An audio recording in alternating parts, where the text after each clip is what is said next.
Hi guys, welcome back to my channel. My name is Tori and today I'm going to be telling you some spooky stories that I found on Reddit. So you can decide if you think that they're real or not because I can't vouch for any of these people. Also, quick side note before we get into this, if you're wondering why the scariest element of my video is the absence of any decor apart from my dogs, it's because I'm in the middle of moving. So literally like everything is in bins right now. Truly horrifying. The real scary story here is the idea of all of my stuff being on the interstate at the same time. Actually, can't even wrap my head around it, so we're just gonna tell some stories. So, if spooky stories and true crime are your vibe, then you should definitely consider subscribing below. And make sure you give this video a like because I'm trying to build my page here, guys. Okay, let's get right into these scary stories. About 5 years ago now, I worked nights in a nursing home. There was me and a younger girl on shift between 75 residents. That does sound like a horror story. We had two other staff in the building, but both were on the bottom floor. We were on the final floor. 10 p.m., we finished our first rounds, nothing odd. At about 1 a.m., we had just finished our 12 a.m. rounds. Patients settled, doors locked, lights off, nothing odd. 2 a.m., I get up to make a cup of tea. As I walk from the side of the station to where the kitchen is, I turn to face my colleague, who was now stood at the corridor entrance and said, "Who the fuck is that?" At the bottom of the corridor is a man, 6 feet tall, trench coat, wide brim hat, solid black. We both run down the corridor, as the section this person is in are all bedbound. I understand that everybody down here is bedbound, so you don't think it's anybody like in that area, but what if one of your senior residents just wanted to play dress up at 2 a.m.? What if they were feeling themselves? They wanted to wear their new wide brim hat. You don't know what their fashion is. Leave them alone. We watch as this man enters a bedroom. We hear the door shut. We go in, ready to restrain the intruder. No one there. Room's freezing cold. Patient is sleeping. No one. 3 weeks later, we didn't tell anyone.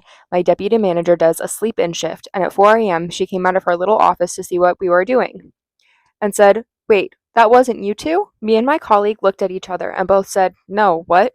She goes on to describe the same thing we saw: solid black, trench coat, wide brim hat. I'm not convinced this isn't a resident playing dress up, guys. Is it possible that I'm saying that because it's almost 11 and I'm home by myself? Yes. Our next spooky story is a short one. I went to a psychic who lives in a house that used to be a mortuary in the 1800s. There was a group of us gathered for a group hypnosis session to discover our past lives. During the hypnosis, so you kind of like signed yourself up for a spooky experience though. Like you were trying to meet your past life self. You kind of walked into this one. During the hypnosis, I lifted my head and opened my eyes. Next to the psychic was a teenage boy dressed in clothes that looked to be from that time period. He was covered in boils with a gunshot wound to his head. She looked at me and said, "Don't mind him, he's always here with me." Ew. I think I saw Slenderman before I even knew that was a thing, or that it wasn't even supposed to be a real thing. I was clueless about creepypasta and that kind of internet stuff because I was in my 50s and only found all that stuff out afterward when I tried to look up what I'd seen. I need to say that before I start, I don't suffer from hallucinations, schizophrenia, I don't drink, and I don't do drugs. I'm super boring and clean as a whistle. LOL. I was walking through my local woods. It was a weekday afternoon. It was a rainy overcast, therefore not many people were about. On a nice day, the woods have quite a few people strolling or walking dogs, but this was a very deserted day and I was alone. I turned left onto this wide track that leads to a main road from where I'd walk home. I always look around to see who is about, just situational awareness as a woman by myself. As I stepped onto the trail, I looked to my right and noticed that way back in the distance, a person was on the trail and walking in my direction. It seemed to be male. They were such a long way back that I just thought, well, someone else is strolling the woods on this not very lovely day for weather. And I continued down the trail. I make a habit of keeping an eye on things anyway, so I glanced behind not long after. The figure seemed a lot closer than I would have anticipated, as just a moment before he had been a greater distance behind. I also noticed more about what the person looked like. He was very, very tall and very, very skinny. I'm familiar with this trail, with the height of the trees, and I'm familiar with seeing people back there on the trail and what height they would look like compared to the trees all along there. So I knew what an average person would look like at whichever distance on this trail looking back at it. And the person was just too tall to be normal. It was wearing a black suit, and the head was very pale. I got an impression of just a very oval shaped head above the black suit, and the limbs were unnaturally long. Long arms, long legs, Not so long that it was impossible, but too long for a normal human being. The figure was so strange that I started to feel freaked out. I began to walk faster. When I looked back over my shoulder again, he was closer. This didn't make any sense because the way he was walking seemed very slow. The strides he took were calm, slow, and casual, and I was now hurrying, but he was gaining on me, which just didn't add up. Albeit he had very long legs and I don't. But still, it didn't seem natural given my fast pace and his slow one. I remember how at first I was just walking faster, then I was really speed walking, then I was breaking into a jog or trot because each time I looked back, this figure was closer and closer to me, and the way he looked was scary. The thing was, he didn't seem to have any facial features. His head was just a pale oval. By now, I'm scared as shit and I start running. I reach the edge of the woods where the main road is, and I start running up the side of the road. I kept looking back, but I never saw this figure emerge at the roadside, too, even though that's where he was heading, behind me. It's possible he turned into the woods instead of following me out onto the road. It's also possible he was just someone dressed up to spook people. A friend suggested that, but it wasn't Halloween when I would think that's a plausible possibility. This happened in the month of May. When I got home, I got online and I typed a description of the figure into the search engine. Everything that it came up with was Slender Man, and then soon after that, I read that he's not real. I learned about the whole it was a fictional story posted on Creepypasta. But I saw it. I was a middle-aged woman who didn't know this whole Slender Man lore. When I saw the figure, I didn't know what the fuck was following me or why. All I knew was that this couldn't be a normal, real human being. I do believe in the paranormal, and I felt that I was seeing something uncanny. I just didn't know what until I went online to search it, after the fact. I still have no idea what this was. If Slender Man is supposed to be fictional, I don't think someone was dressing in a bizarre costume and roaming around the woods for a laugh. There was nobody about that day, so their costume efforts would have had more of an effect on a nicer day that brought out all the dog walkers and strolling people. That's true. I have read about tulpas, I hope I'm saying that correctly, and that if enough people visualize something, even a fictional thing, it can manifest in the world. That's all I've got as a theory about why I saw this thing. I also know he's only supposed to go after children, and I was an adult, so that part makes no sense. But for what it's worth, I'm pretty small in stature. Maybe he mistook me for a kid. I don't know. I also was feeling down that day and vulnerable. Maybe this thing was demonic in nature and I was being targeted. Or able to see it manifest because I was feeling vulnerable just then. The whole thing with the idea of it being somebody in a costume, how would it have been able to be keeping up with her while she was running and it was just casually walking? Like even if it had put a whole additional head on top of it, it's like a mannequin head, and he was creeping, or they were creeping through their zipper or something that she wasn't able to tell from far away. How would they have been able to walk while she was running and gain on her? That part doesn't make any sense for somebody in a costume. It's like real life CGI. Okay, let's get into our next one. I was especially spooked by this because I do live in Appalachia. Before you comment, I get hate comments no matter which way I pronounce it, but I get more comments when I don't pronounce it Appalachia. So that's how I'm going to say it. Leave me alone. Save your comments. Let's get into the story. But if you're familiar with the lore of Appalachia, then you'll understand why the story was spooky to me. I say as I sit alone in my basement in Appalachia. So I'm usually upstairs in my room while my mom is usually downstairs. So she usually calls me from downstairs. Once I heard her call me, but when I answered yes and she didn't answer back with anything, I dismissed it as she probably found something she was looking for. Then she calls me saying, "Darling, where are you?" Fuck no, does my mom call me darling. I said I was upstairs, and by said I mean I'm upstairs, but in a loud voice, not a rude one.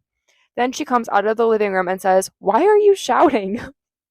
Why are you yelling at me?" I then told her that she called me and asked where I was, and she said she never called me, let alone asked where I was. I got very creeped out and went downstairs instead of staying up because I felt like something was watching me. I stayed calm as to not alert my mom because she's already been dealing with too much stress. That's a good daughter. Later that day, I eventually go back up and hear my mom's voice whisper, "What you doing?" Did anybody else just visualize Isabel from Phineas and Ferb in an eerie tone? And I'm like, who the hell's mom says that to them, right? Then I whipped my head around to my right side, and that's where the sound came from, and it's also where my window is. I looked just in time to see a black figure with red eyes staring at me. And by that, I mean staring into my soul and giving me the goosebumps and shivers. So, being the person I am, I raced downstairs and stayed with my mom. Never told her about the figure, and to this day, no one knows. This is another short one, but I feel like it doesn't need to be that long to be scary. I was camping with my wife last summer. Every night, as you would expect, the sounds of the forest surrounded us. the buzzing of insects, the rustle of small mammals creeping through the underbrush, the hooting of owls, etc. But on the third night, under a brilliant full moon, the forest was silent. I don't mean the quiet that happens when a predator is close, I mean absolute silence. So we each thought we had gone deaf and had to speak to each other to confirm otherwise. There was not one sound, not a single mosquito, not a single tree frog, absolutely nothing. I have never experienced an absolute lack of any sound at all while out in nature. The next night, everything was back to normal, like it never happened. I cannot explain it, and neither can anyone that either of us have asked. And this again, going to Appalachia, I know that like one of the rules is like if you hear the forest go completely silent, you need to go. You need to get out. Okay, on to the next one. I was outside with my two oldest sons, who were around 7 and 5 years old at the time, standing on the lower part of our front deck, hanging Christmas lights on our gutters that night. We had only lived in our house for about 2 years or so at that point, but we'd experienced a couple of odd occurrences up until then. Anyway, as I'm hanging lights, all of a sudden something pounded on the deck boards that I was standing on, really hard in a rapid succession from underneath, and then it just stopped. It startled me and made me jump, but even though it was a tight squeeze just enough for a small child under that part, my mind immediately tried to reason that my younger son had crawled under there and was messing around with his dad's hammer. He liked playing with his dad's tools from a very early age. I don't know about you, but my mom didn't let me play with hammers when I was 5 years old. She was afraid I was going to take my eye out on the sharp part. My oldest was standing next to me, wide eyed. All of this happened within 30 seconds or so, but I yelled for my younger son by name to get out from under the deck. He came walking out of the garage, which obviously meant it wasn't him under there, and I freaked out. We all bolted into the house, yelling. I'm out of breath. The kids are scared. While I'm trying to get the words out to my husband, he jumped up, grabbed his flashlight, and went outside to investigate. Like I said, this all happened very quickly, which would have left no time for anyone to squeeze out and get away without being spotted by my husband. We live in a wide open space in a rural area. He found nothing. Nobody under the deck, nobody on our property, or the surrounding area. I remember the first time I read this one that it actually kind of really spooked me, so I'm a little scared to read it alone at night, but it's okay. I'm doing it for you guys. My dad is a pastor, and I grew up in a haunted parsonage, which is the house the church provides for pastors and their families to live in. I don't know if I pronounced that word correctly, but I did my best. It was chaotic. Things would move, doors would open or close by themselves, lights would flip on and off like the actual switches would move by themselves, things would fly off shelves, growling, beds would shake, etc. When we first moved in, things were contained to my brother's room, but then my dad blessed the house and the thing got pissed and spread to the whole home. The scariest thing that personally happened to me was when I was 15. I was in our basement watching a movie and sitting on the floor facing the bathroom. The door was cracked open so you could see into the darkness of the room. I was scrolling on my phone and all of a sudden I got the feeling of being watched, so I looked up. In the crack of the door, I saw a humanoid figure. It was an ash brown, tall thing with giant yellow eyes and a shit eating grin. It looked like a skeleton that had leather skin stretched over top of bone with no muscle. I saw its hand clutching the door and it stared at me for at least 15 to 30 seconds before I blinked and it was gone. I immediately got up, ran to the bathroom, and slammed the door shut. I convinced myself I was seeing things and I never told anyone but my brother. Cut to 5 years later, we moved into a different, not haunted house. I was sculpting a face out of polymer clay in the living room with my brother and dad. I noticed my creation looked uncannily like the figure I saw, so I told my brother, "Hey, this looks like the thing from the bathroom." And my brother goes, "Oh my god, that's nasty. Dad, look." And immediately Dad yelled, "Throw that shit away now." Now, my dad is a calm dude, so that was out of character. Usually he's just like, "That's so cool. You're so creative." So we asked what was up, and he told us, "I saw that thing in the old house." Proceeded to share that when we lived in the old house, he had been woken up one night and saw my mom walking from her side of the bed towards the master bathroom. He was like, "Whatever, that's normal," until he noticed my mom was wearing a robe.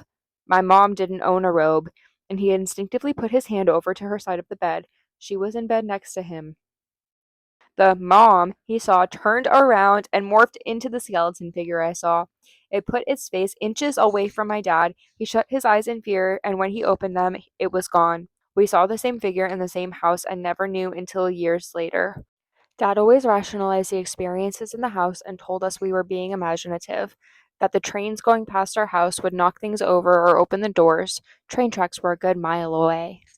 Until he saw that thing. Then he knew we weren't making stuff up. Okay, and this one is somebody who's looking for help. So it makes it extra spooky because this is like not a past story. It's somebody from an hour ago when I looked at this story was looking for help on this. So I, 20 female, am living with my parents because I recently had to move out of my boyfriend's place because we broke up. My parents are very religious, but I myself am not, and I'm unsure if I believe in the paranormal, but I've had some experiences that are making me wonder if I should believe, and I want other people's opinions on whether or not these are paranormal. The first thing happened Sunday night. It was like 2 to 3ish a.m., and I had gotten up to use the bathroom.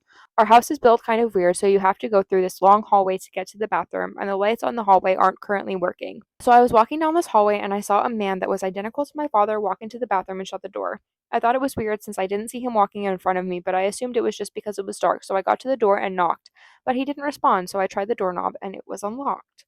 When I opened the door, there was nobody in the bathroom. In the bathroom doing my business, I heard someone walking up and down the hallway, and when I left the bathroom, I didn't see anyone. The second thing happened yesterday when I was outside in the backyard. I saw a black cat run into the yard. Before I could get to it, it disappeared. I swear to God, literally straight disappeared, like it ran into the fence and boom, gone. The last thing was today, like an hour ago. I was lying in my bed with my back to the wall scrolling, and I felt the bed dip, like someone had just sat on it and someone caressed my hair. I fucking jumped and turned around and there was no one there. I almost screamed. I left the room and I haven't gone back in there. I'm waiting on my parents to get home so I can tell them what happened, but I'm low key freaked out. Really? Because I'm high key freaked out and I'm not even the one that is happening to. Okay, guys, that is it for our scary stories today. If you have any super scary experiences that you would like shared, go ahead and send them to me because I would love to share them for you. Also, if you made it this far in the video, go ahead and drop a ghost comment down below so I know you made it to the end. Thank you so much for watching. Have a great rest of your day. Stay safe, and I hope I didn't scare you too bad because I kind of definitely scared myself. Bye.